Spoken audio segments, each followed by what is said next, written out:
Thank you for subscribing, for liking, for sharing. You guys are doing a great job. I really appreciate it. And it just shows me that there's a little bit of a demand for more of this content. So we're in jail. We're starting to get a little acclimated to what the daily routine looks like. And then somebody walks in the unit, and you're kind of new there, and you say to the guy that's been there a little while, "Hey, new guy's coming in?" And he says, "Nah, the guy just got out of the hole." And you're like, "Oh, all right, the hole." So what is the hole? You hear about it all the time in prison, right? People go, "I go to the hole. I went to the hole. I was locked down 23 hours, a day. I had rec for 1 hour." And everybody's like, "Man, how did you do that? How do you do that? Oh my God, it's so terrible," right? It's horrible, right? Because the first time I went to the hole, I didn't know what to expect. It was brutality. I'm a guy that likes to be moving around. So the first thing that has to happen is they have to have a reason to send you to the hole, to segregation. It's usually called special housing unit. And that's how it gets the shortened name SHU, SHU, for special housing unit. I had a guy that was from Tennessee, and he was a little slow, and he said, "I don't know why they call it a shoe. Don't look like a shoe." It's not meant to look like a shoe. Shoe is for special housing unit. The first thing that happens before you go to the shoe, and usually they'll hand it to you right when you walk in the door or right when they take you to your cell, is you get something like this. It's called a lockup order. That's what they give you in the feds. That's one that I had. I believe it was in Fort Dix. But that's a legitimate lockup order that I received after I got put in the shoe in Fort Dix. I believe that was from Fort Dix. You can read the institution on it. So what is a special housing unit? Why do they even have one? So it's actually a prison inside the prison. And usually, one of the main reasons you go is getting into a fight, right? So the administration will say that it's a security threat. So they have to segregate the people that are involved, maybe some of the friends, depending on what the magnitude of the incident is, depends who's involved, what's involved, if it's gangs, if it's whole geographical areas. But usually, I think this one right here was just a fight that I had in a chow hall, I think in Lee County. Actually, I think it was Fort Dix. That was when I got locked up for threatening staff in Fort Dix. That's what that one is. And so it was just me. I went to the hole alone. They said I threatened the staff, but it's a long story, and I'll definitely get to it at some point. I ended up beating the shot. I still stayed in the hole for a little while. And that's what we call an incident report. That's what they write. So a cop will write you an incident report. That's usually how, the impetus to go to segregation is somebody will write you an incident report. So they might just, see you do something, handcuff you, close the compound down, walk you to the hole, and then write the incident report. But that's the justification for putting you in segregation. They have to be an incident report, no matter what. It could be just an investigation. Could be baseless, anything. But they have to give you that form right when they lock you up, and it just tells you a reason. Or it could just say you're under investigation. Then you'd be like, "Hey, what's the investigation for?" And they'd be like, "You can't know right now. Just whatever, we'll be back." They just have to give you a reason to justify locking you up. And you know how we talk about the commissary? This is an interesting tidbit, right? About the commissary. I showed you them commissary forms with two sides on it. So when you go to the shoe, or when you go to the hole, or segregation, the box, there's a million names for it, right? When you get taken out of general population and put into segregation, right? This is your commissary list. So usually it's just medication. In some institutions you can't get coffee no more. Before you used to be able to get anything, But now they made it so strict and the guidelines so stringent. All you can get is medication now. You can't even buy a pencil, nothing. You have to get a pencil from the officer, paper from the officer. So let's explain life in the hole. You go to the hole. I showed you the paper you need for it, what they have to do when they send you there. I'll show you some of my shots for fighting, for causing group demonstrations, and we'll get into the reasons why that is. But seeing that we're talking about physically being in jail, an ordinary incident of prison living is going to segregation. You could get locked up for any reason, no reason at all. So what does segregation look like? So the whole is usually 2-man cells with just a bunk bed, 2 bunks, right? It's a bunk bed and a bunk bed above, a toilet, commode with a little sink attached to it, stainless steel. And if anybody watched that skits that we've done in Ian Bick's studio, it's just like that, but no bars. Usually it's a door. And it's a commode, a sink, 1 desk, 1 stool. Hard-ass stool, no cushions, nothing like this bad boy that I'm sitting in here. Nothing like it at all. And it's 23-hour-a-day lockup. And on the weekends, it's 24. So you do get 1 hour of recreation. But here's how it usually works in the feds. You have to be up in the morning when the officer comes by. He goes, they'll ask you for rec at 5:30 in the morning. If you're not up at your door, dressed, say, yeah, I want rec. In some institutions, they won't let you go. So in some institutions like that, I was in Fort Dix Hole for almost over a year. I think it was like 13 months. They knew I was going to rec every day. The cops never busted my balls. They would just come and get me when they were getting me for rec. I'd be up anyway, but but most of the time, because they're like, hey, you be at your door at 5:30 with your uniform on, and you're not going out. You're just going to tell them you want rec. Then you can get out of your uniform and get back into bed. So you're in there for 23 hours. The first time I went to the hole, I'm like, I'm a guy that likes to be on the move. What the hell am I going to do for fucking 23 hours a day in this cell? And on the weekends, 24, right? So what I did, and what I've done my whole bid, is I devised a routine for myself to do. Now, if I have a bunkie, which usually I hope I don't, I love to be alone. It's a common thread that has run through my life. I don't need nobody to talk to. I don't want nobody to talk to.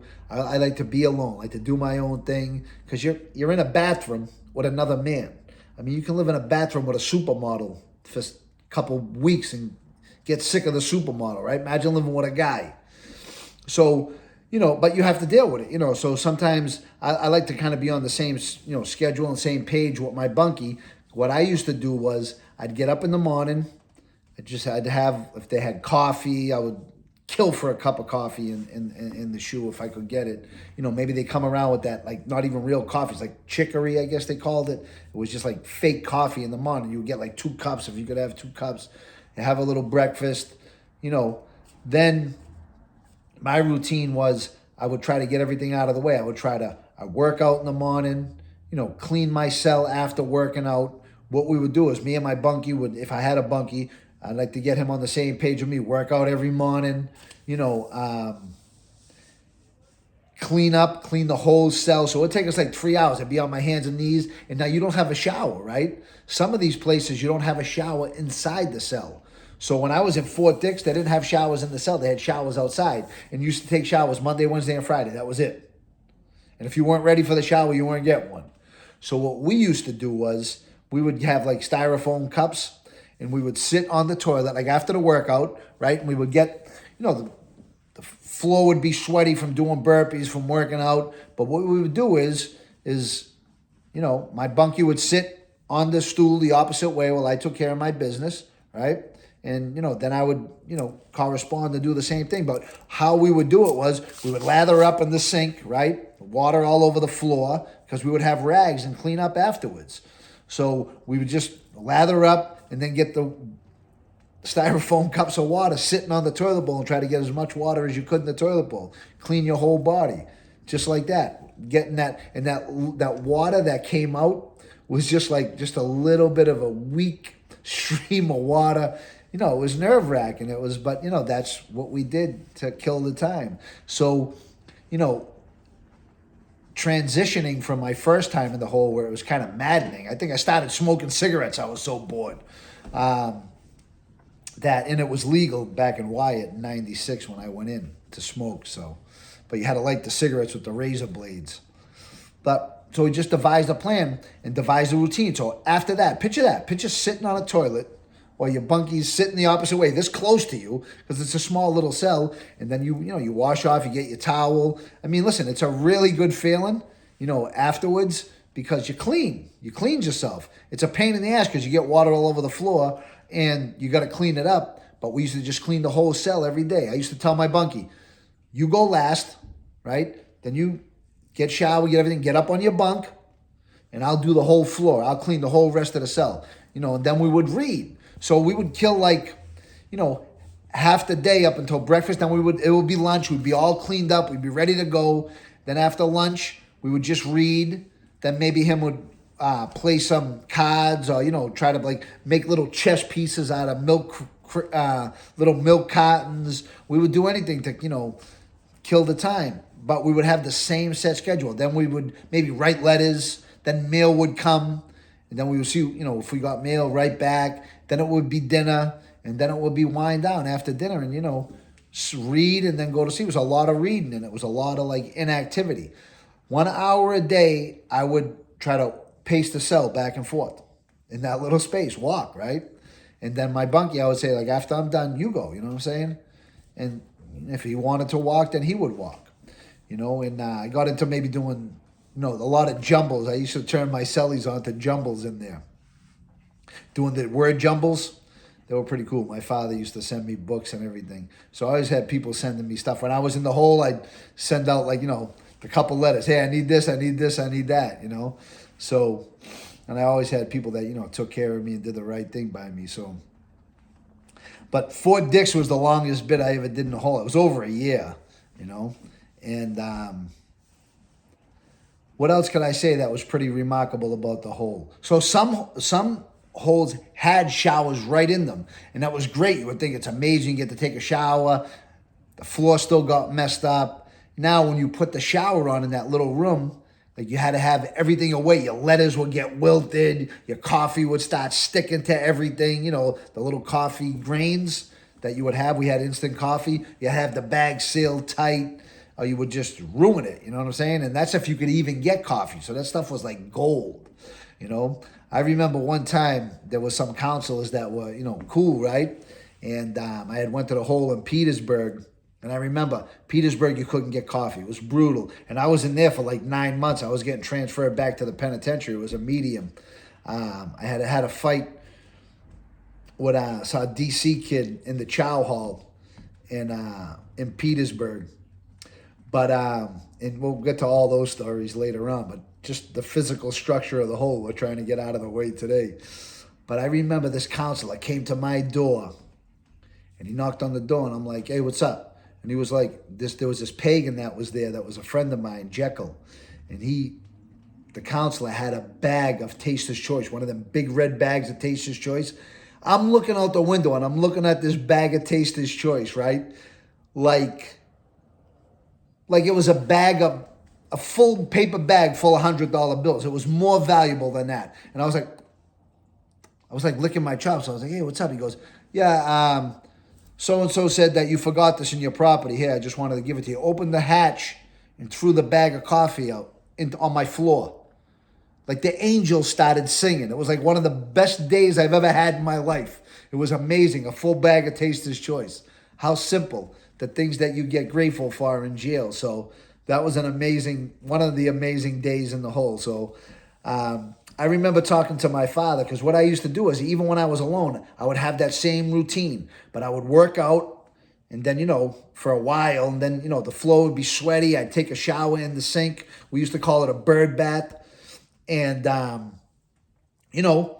would just get down there and clean the whole cell. And I would get under the bunk. And my father said, don't you see what's going on, John? He goes, they're not going to let you get out of the hole until you clean every single cell up there. Because every 20 days, they switch your cell in the SHU. That's policy in the Bureau of Prisons, is they switch your cell every 20 days. Because they figure that you have 23 hours a day in the cell. You can MacGyver anything, Inmates are pretty, resourceful when you give them a lot of time, right? So now you just continue to wait. Depends if you got a sanction, right? So if you went to the DHO, which is the disciplinary hearing officer, and he said, I'm giving you 30 days for fighting. So if you went for that, you would count down 30 days, right? And then you would be out of the hole. So you had a finite time.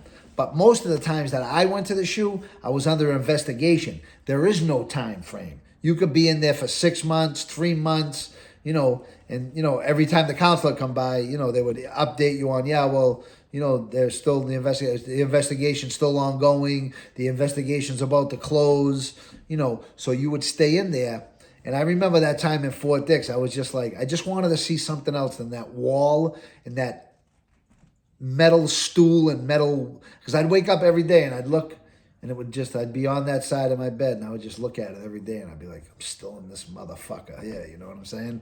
So I kind of got, I was sick of the hole after 13 months of it, and, I had a few visits, I had some lawyer visits, but, those protracted stays in the hole. And then when you do go out, so you get that 1 hour rec a day, right? You don't go like to a yard and run around. You go into about the size of the cage out there, chain link fence, that you just get air, and it's about as big as the cell.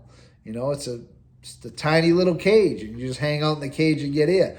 Pace back and forth. You're wearing an orange jumpsuit. You're not wearing none of your property. It's those Gilligan sneakers or shower shoes with a jumpsuit that don't fit you. You can't like move around and it's the most uncomfortable thing. You don't even have a pair of shorts, a t-shirt, nothing. You're in a jumpsuit, and you're in Gilligan sneakers, those state sneakers or the federal sneakers. So all you do is what I used to do is I used to have a calendar and just count the days down and just keep a little diary of what happened.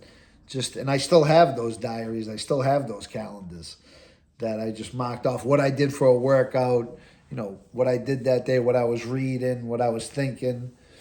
So, that's as you're getting acclimated, you see somebody come out, the guy just got out of the hole, and you're like, wow, I wonder what that is, you know what I'm saying? And then obviously, after you stay in prison long enough, you're that same guy coming out of the hole, and the new guy's like, that a new guy coming in? Nah, he just got out of the hole, So, comment on this. Tell me what I missed. I know there's a lot of guys that comment and say, oh, you should have talked about this, you should have talked about that. So that's pretty much it in a nutshell. You're just you're taking off the count, buddy. You know what I'm saying? You are in a closet with a bathroom for as long as they keep you there. And then it's like when you get out, it's amazing freedom. And I remember in some of these places that you couldn't get coffee in the hole, I would get out and have like 3 cups of coffee and be like so zinged out I couldn't sleep that night. Because it was like, I love coffee. I never wanted to go without it. But sometimes when you do, then you drink 3 cups of it, you just stare at the ceiling all night, zinged out. It was like better than methamphetamine, you know what I'm saying? So more stronger, I should say. But, so that's it on the SHU. Comment on this, like it, share it,